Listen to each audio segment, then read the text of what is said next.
For this procedure, you will need a medium cross-head screwdriver and a 6mm or adjustable spanner. To fit a regular light bulb, first make sure that your lid is removed from your Snowshock machine. Once this is done, remove the 2 top screws on either side of the lid to expose the bulb casing. Then, it's simply a case of putting the new bulb in the holder.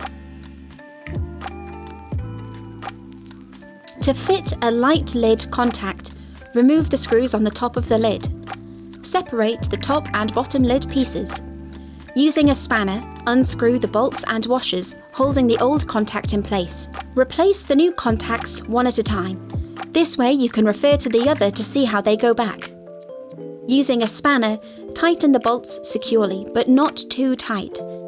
Finally, put the lid back together. Thanks for watching. For more of our how-to guides, visit snowshock.com/support.